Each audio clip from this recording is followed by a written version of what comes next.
guys, welcome back to my YouTube channel. If you don't know, I'm Chantel Hansbrough, owner of Plus and Fit Fitness and Nutrition Company. So I'm a fitness and nutrition enthusiast. I love everything about it. My ultimate goal is to create a lifetime of wellness while I help people overcome and transform from unhealthy habits, okay?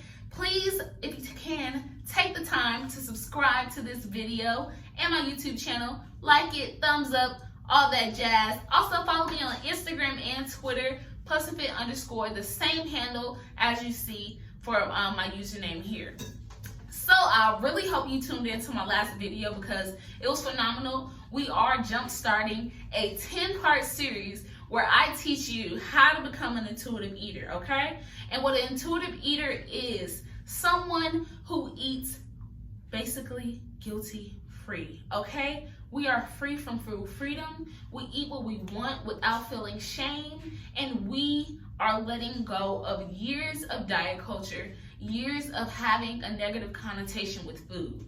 So, like I said, this is a study session, and if you haven't watched my latest video before this, please stop this video, stop what you're doing, and go watch it because you can't watch part 2 without part 1. And like I said in my first video, this is a study session. So I got my book with me, and I got my notes. So we are finna hop right into it. This video and part 2 of intuitive eating is honoring your hunger. So how we're gonna start this off, we're gonna start off with a little icebreaker. And I want you to do this in the comfort of your own home or wherever you're watching this video, do it. And if these videos are helping you, be sure to share them with somebody so we can just all be on the same level and we can all live a life of freedom, because eventually that's what we want at the end of the day. So let's get ready to dive into this icebreaker. I'm gonna ask you a question. I want you to simply raise your hand if it applies to you. So, do you eat when you're bored? Guilty. Do you eat when you're angry? Maybe. Do you eat when you're lonely? Okay, we're getting somewhere. When you're watching TV? Little road trip? Okay. Do you hold yourself from eating as well? So those apply as well. Not just do you overeat, do you undereat when you are bored, lonely, stressed, watching TV, those type of things. So after you answer those questions, I want you to take just one moment to reflect. Okay, boom. So if you answer those questions, we see that we don't really trust ourselves with food and we don't have a healthy relationship with food. So in this video, like I said, I'm gonna teach you how to honor your hunger. So let's start here. Let's put it out on the table. Your body needs fuel to survive. And fuel for the body is food. Food is equivalent to fuel, okay? And that consists of carbs, proteins, fats. And that can all be done in a well-balanced diet, okay? Our body needs it, simple and plain. And I'll go into why we need carbs, okay? We'll go into that soon. So we have to understand that wanting to eat is a natural, it's a natural desire, okay? And we have to understand when our body sends us those hunger signals, we have to listen to it so we can actually, honor it by eating in that moment, because once you do that, you avoid and decrease the chances of you overeating or even having a binge episode. So just think about it. Let's use this as an example. You have a long day ahead of you. You have to wake up, you're gonna wake up, work out, you gotta go to work, you gotta go to the bookstore when you get off work, and then you're gonna come home and watch some TV. So that's your day, correct? Okay, so you get through the whole day, you worked out, now you see you're a little bit behind on your schedule, so you're rushing to get ready for work. So you skip breakfast. So your body is hungry because you skipped breakfast. And you're going on about your day. Now you're at work and you're in such a chaotic, busy scenario that your body is running off fumes because you still haven't stopped to give it the fuel that it's needing. And by the time you got off work and left the bookstore, your first instinct isn't gonna be to eat a salad. Let's be real with ourselves, because I know that wouldn't be my first instinct. Of course, we want to try to have that healthy mentality, but when you're unbreaking those habits, your natural instinct will probably be to go to something that you've been craving, such as your favorite fast food restaurant, or, you know, some snacks that you probably just don't need or your body doesn't even want in the moment. It's just convenient at the time. So when you get to that point of not honoring your hunger, everything that you said goes out the window. Like I said, you initially started off to want the salad, but that went out the window because your body is irritable, you're moody, you're hangry, okay? So your body is going to do what it wants, and it's going to get what it wants because we didn't honor that essential need. Food is essential. And we have to understand that a dieting body is a starving body, according to the book, okay? And dieting leads to decreased metabolism, low energy, and food obsession, overeating, personality change, depression, and low self-esteem. Okay, all those things are wrapped into one because we're constantly focusing on food rules. We're constantly focusing on, are we doing good enough? Are we seeing the results? Oh, I ate outside of this diet. Now I feel bad. Let me go eat this, eat even more than what I originally planned. And you know, those negative traits just start to come on over time, and we don't really realize it until it's too late. So we want to avoid that insatiable hunger by honoring our hunger. Cool. So we are diving into this chapter. And like I said, let me put a pin here. Just to nip it in the bud, keto is very popular right now. Keto and low carb. Like I said, I did it for 4 months and I lost 40 pounds. Loved it. It was very hard. It was a restrictive diet, but it was low carb and it gave me results. So that's what kept me going because the results was good, but mentally it wasn't good for me. We have to understand that carbs are essential to the body, and when we eat those carbs, we function best. When you don't have carbs, your brain, nervous system, and certain blood cells basically aren't able to function properly because it's relying on the glucose that comes from carbs. And when you take that out of your diet, your body now has to look for it in other places. So we replace it with protein, and you know, the protein, it has this nutrients because it helps you maintain and build the muscle that we're looking for. But when we're only eating those high amounts of protein, then it basically leaves no choice for our body to consume its own protein tissue, basically putting our body in a cannibalism state. So yes, you will be burning fat. Yes, you will be losing weight, but essentially you'll be losing muscle. And you know, it looks good in the beginning, but you're losing that muscle, and you want to have that lean muscle, and you want to be tight and right. Even though, like I said, all body shapes and everything, popping. But that's what I'm equating for the muscle comparison. So carbs are good. Don't be scared to eat carbs. Don't be scared to eat the tortillas. Don't be scared to have you some crackers. And carbs come in so many forms. Broccoli is a carb. You know, so don't be scared to eat those good carbs, okay? Your body needs it. So let's go into honoring your hunger. So how that looks. Sometimes we basically don't trust ourselves around food. So this is the scenario. You know, we've often probably been invited to different parties, restaurants, or even special occasions, and we know that they're going to have delicious food options there. So we basically stop ourselves from even attending the event because we don't feel like we have control. We simply don't trust ourselves around food. But we have to understand that food does not have, we can't give food that power. Food is an inanimate object, and we are more than conquerors, and we can fight that addiction, okay? So how I want you to do is establish trust. And how you establish trust is you honor your hunger. You understand that the food is always going to be there. When you put it in the refrigerator and close the refrigerator, when you wake up in the morning, it's gonna be there. It's not gonna leave. Nobody's gonna sneak into your house. I pray not. And they're not gonna steal your leftovers.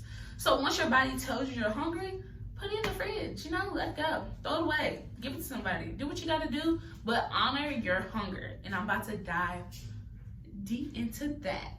Okay, so how you honor your hunger with this book, Intuitive Eating, like I said, a revolutionary program that works. This book is magic, okay? I'm gonna drop the details in the description below. This book has been helping me, like I said, every page, something new, something I'm applying to my life.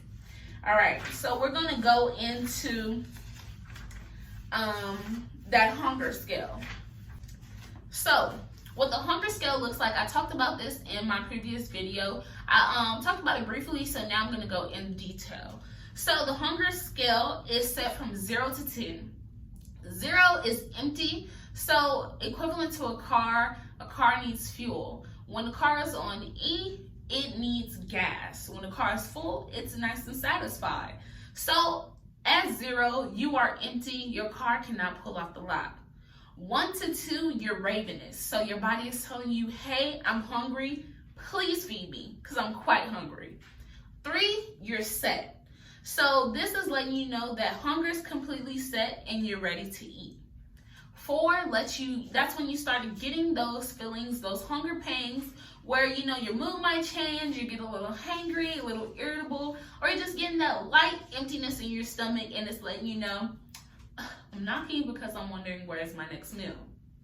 5 is neutral. So this is where your body, is vibing. It's not really looking for nothing.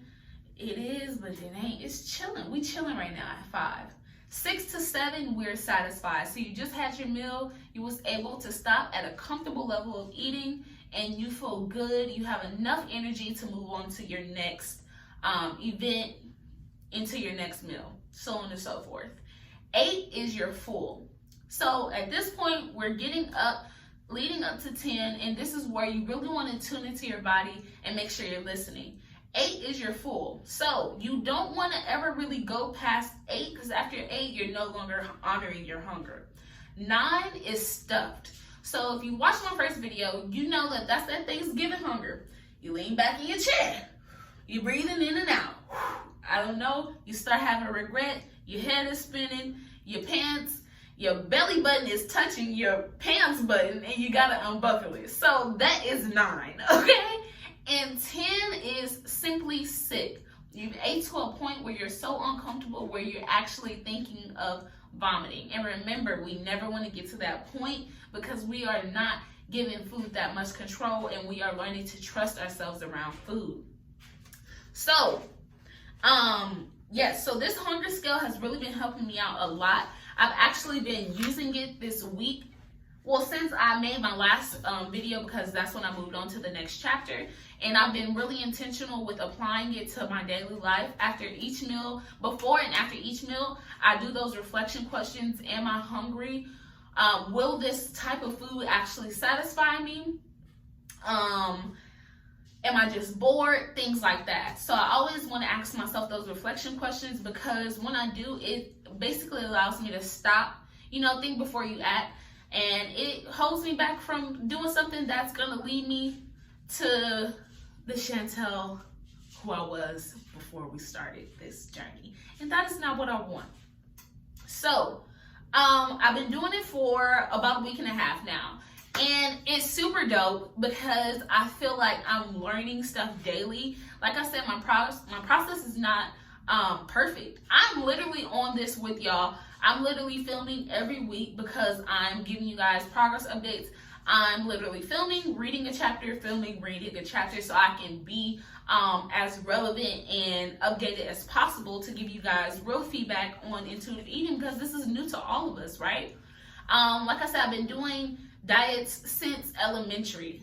Yes, since elementary. So with this honoring your hunger, I'm undoing all of those thoughts, all of the thoughts of, I can't really have a sandwich because it's bread. I can't have rice because carbs.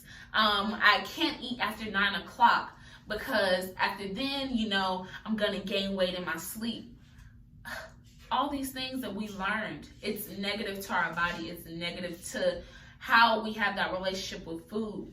So doing this hunger scale, I literally stopped, put my hand over my stomach breathe in and out, and I ask myself those questions. And I definitely challenge you to do that this week. Take this week to be intentional, okay? We are intentional with our health as we are creating what?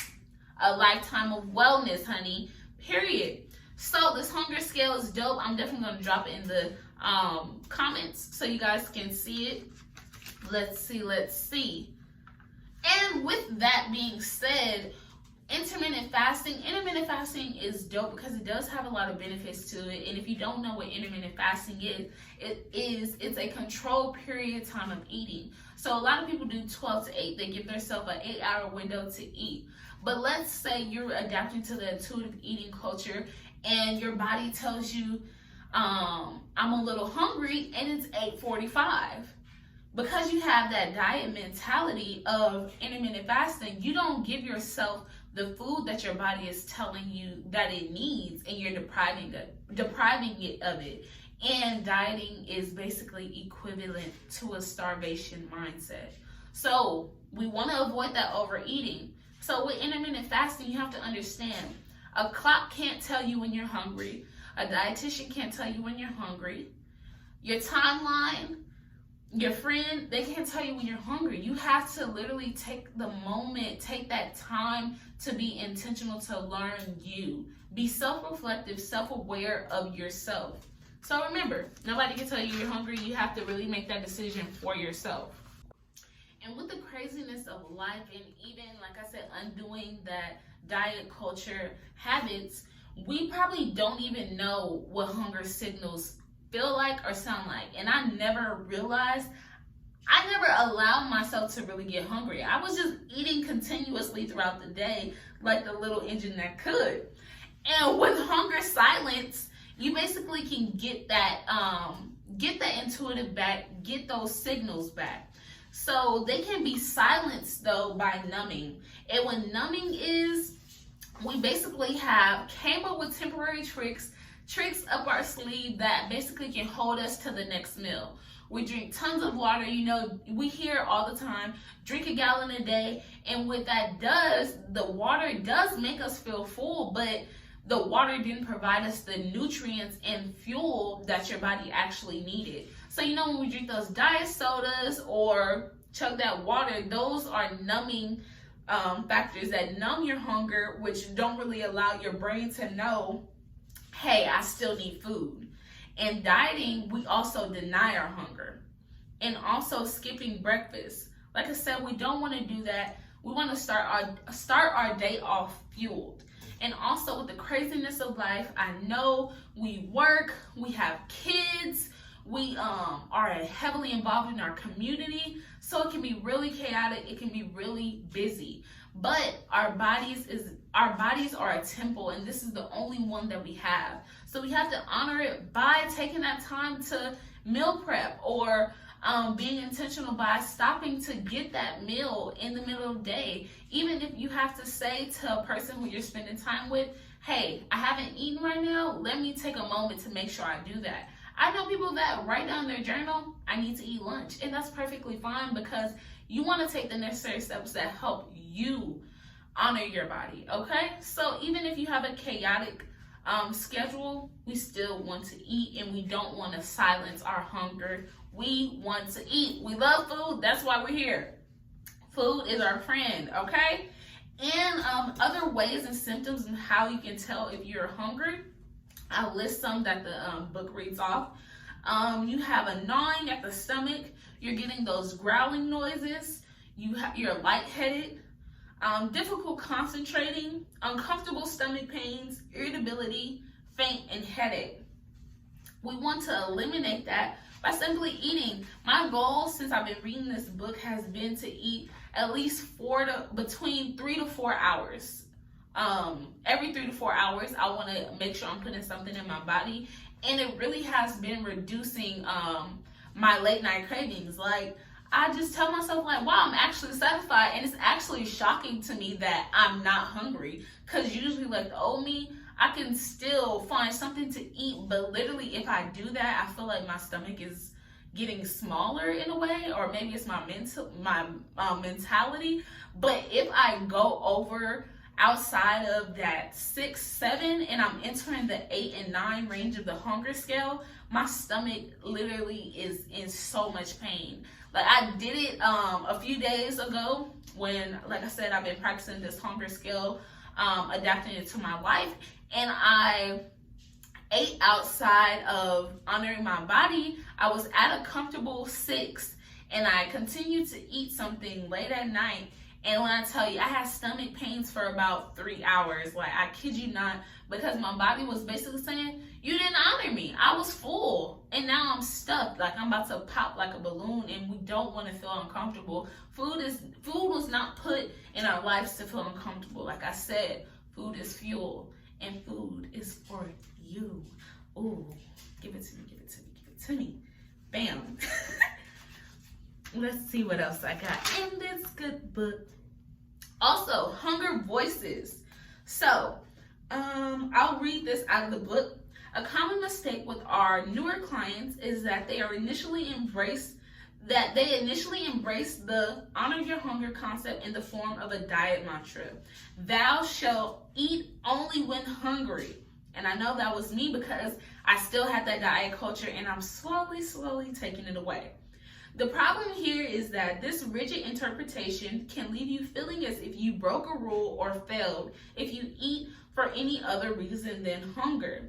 When you feel like you've broken a rule, you're pulled back into that diet mentality.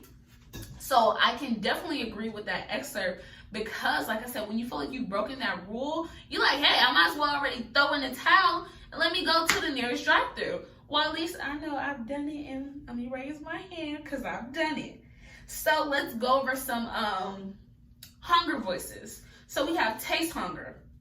And what that is, you eat because it sounds good or it tastes good. Say, for instance, you're at a special occasion. You probably ate before you got here. Say, for instance, you're at a wedding. You already ate before you got there, but they have cake there. Every wedding has a cake, and you want a slice of the cake. Eat a slice of the cake. You are at a celebratory event, and you want to be a part of it. So you shouldn't feel bad for giving something that your body needs, and also being a part of something that is special and near and dear to the people who you're around. So don't feel deprived at certain events. Take a taste. See if you actually like the cake. Because like I said in my first video, I ate a cupcake on Thanksgiving. I actually didn't like it, and I just tossed it. So see if you even like it before you deprive yourself. Then we have practical hunger, which is planning ahead. Like I said, for instance, in that scenario, when you have that long day ahead of you, you want to plan ahead. So let's say, for instance, you're in school. You have classes back to back from 1 to 4 p.m. You're not really hungry at you're not really hungry around, 12, 1. You're going to class, you're getting ready, but you're not going to have a break. So practical hunger is planning ahead and eating a light meal or snack before your classes, or packing one so you can snack on it in class. So when you get outside of class, you're not at that level 1, 2, and looking to go to the nearest Chick-fil-A or Panther Grill. If you went to PV, you know what I'm talking about. And emotional hunger. So, like I said, that's eating when you're lonely, bored, angry. Those are real. We can't help when our body wants that, but maybe we can find something to distract us. So when we are feeling emotional, that is time for us to become self-aware and in tune with our emotions, and we need to reflect. Maybe, pull out a journal and vent. You can pray. You can take a walk outside. Sit on your patio. Go get a breath of fresh air. Talk to somebody, an accountability partner if you have to. And stay away from the fridge if you know you're not eating because of your essential need, your biological need. So that is the end of this video. My goal for you is to learn how to honor your hunger, honor your body, and just become in tune with who you are intended to be. Please don't be scared of food. Like I said, we're not giving food that control anymore. We're learning to trust ourselves around food because it's going to be there. It's not going anywhere. And we can enjoy the tasty treats that God has given us, okay? If you have any questions, please comment below. Make sure you like, comment, and subscribe. Follow me on Instagram and Twitter with the same handle, +and_fit_. And be sure to challenge yourself to use that hunger scale this week. 0 to 10, ask yourself, what is my hunger scale? Okay, we got this. We are being intentional and we are creating a lifetime of wellness. I will see you on the next video where we discuss making peace with food. Okay, so like I said, I look so forward to seeing with you guys and chatting with you guys on the next video. Please like, comment, and subscribe. Like I said before, I hope you guys like these because these are helping me genuinely, and I just genuinely want to give this information to you guys because I know how it feels to feel alone. I know how it feels to go through this struggle with food and weight loss journey. So we're in this together. Remember this, and you got it, okay? You got it. Y'all have a great one.